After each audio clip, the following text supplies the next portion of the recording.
What's going on, guys? Welcome back into the channel. In today's video, we're going to be talking about the best way to approach the coaching trees, the talent trees within Madden 22, and the best strategy to help develop your franchise in Madden 22. Now, in order to get to your staff talent trees, you're going to go to your homepage in your franchise, like I am right now, hit the Manage Staff page, and then go to Franchise Staff. That's the easiest way to do it. You can click on the View Talent Tree for any number of these staff within your organization, and then you'll have access to hit the bumpers to go from head coach to the coordinators to your player personnel.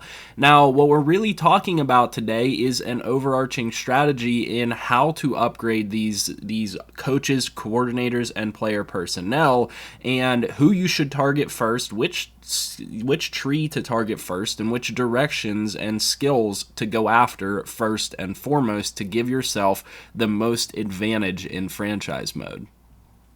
Now, a lot of people are likely going to be tempted to go after some of the better talents that are available, the better skills that are available within the offensive coordinator, defensive coordinator, or player personnel talent trees within the game. However, the best place to start off is always going to be your head coach within Madden 22. Now, this may change in future years. I don't see them making any drastic changes to this system in the future, but we'll see whenever a new game comes out.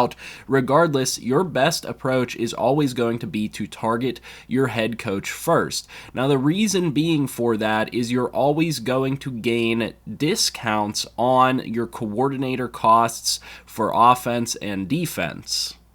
Likewise, you're also going to get up to a 20% discount on your player personnel. So before you ever upgrade anything for your offensive coordinator, your defensive coordinator, or your player personnel talent trees, you should have the eye for talent, hands-on offense, and hands-on defense skills completely unlocked. In the long run, you are only wasting points if you put any points into the coordinators or your player personnel talent tree before purchasing the 20% discount. That is 2 tiers for both of these skills, or all 3 of these skills, I should say, within the staff modifications talent tree for your head coach. This is the most important place to start. If you are deciding to go off in any direction, you need to get these 3 traits first. Now, what I will say is that there is one thing that I approach prior to gaining the second tier of each of these traits.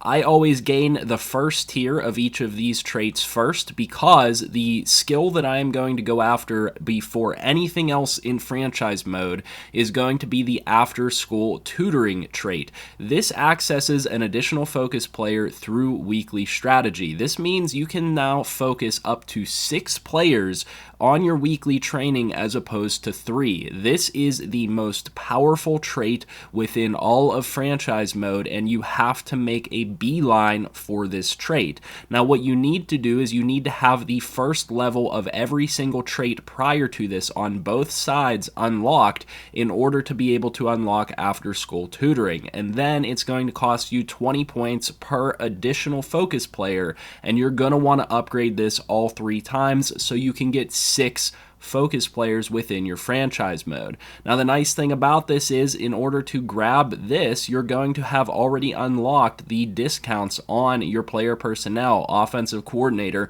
and defensive coordinator talent trees. All you have to then do is go back in and fill in the second tier of each of these before you start going after your offensive coordinator or defensive coordinator talent trees, as well as your player personnel talent tree.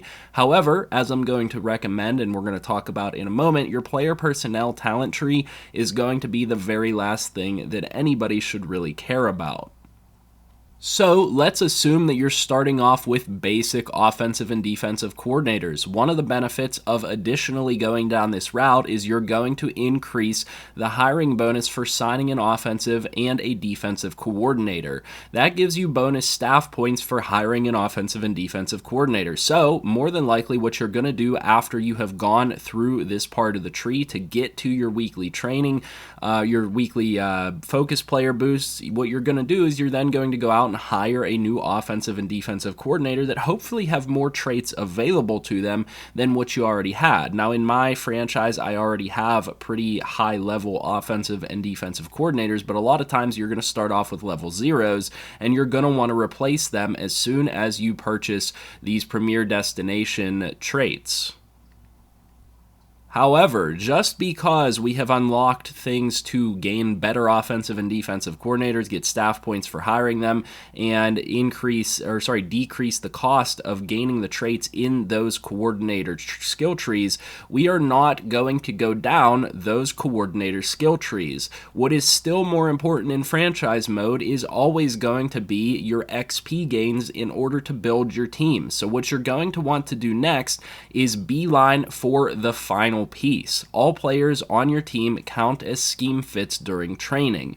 This is a really powerful trait, almost as powerful as having 3 extra focus players within the franchise. Arguably could be more powerful than that.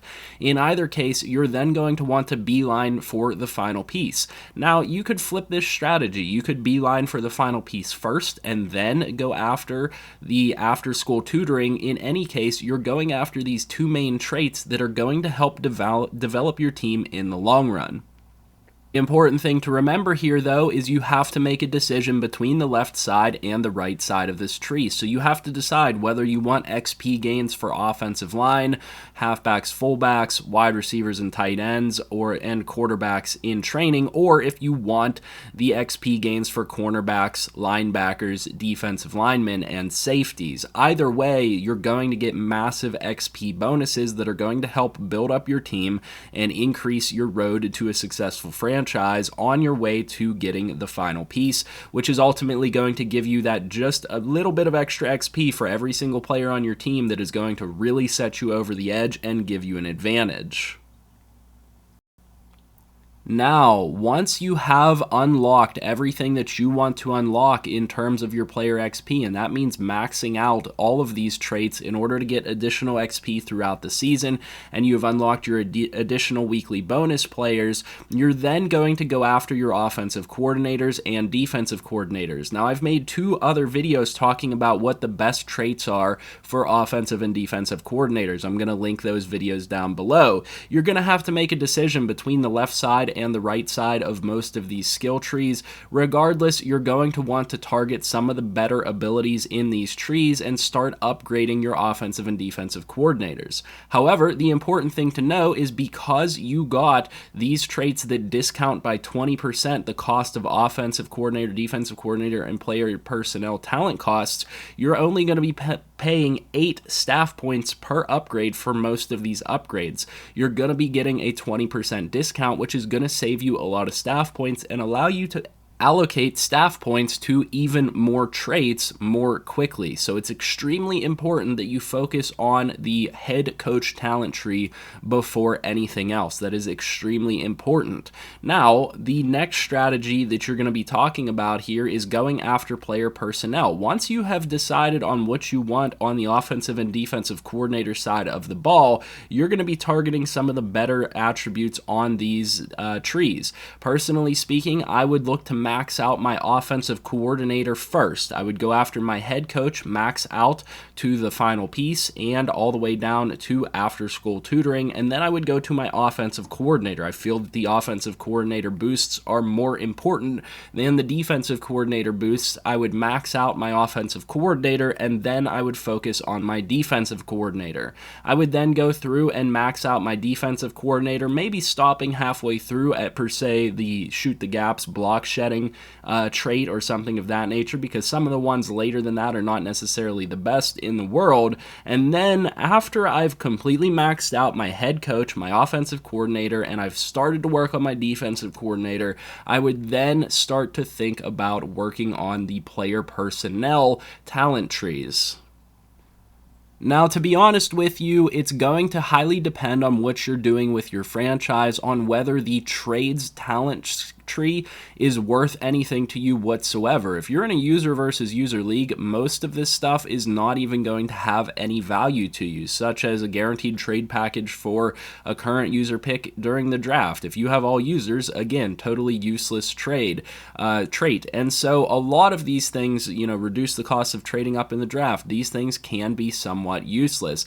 I feel that trading within this game is relatively easy to begin with, and I don't feel like you need to gain any of these traits in the trades category very early on in your franchise at all. These, if anything, should be some of the last traits that you ever unlock, because they're really not going to be that useful to you. However, some of the skills in the contracts tree are going to be relatively useful to you. The ability to get a discount on players to re-sign or increase the likelihood of a free agent signing with your team can be relatively positive for your team. These can be, pretty good traits to have depending on what you need on your team.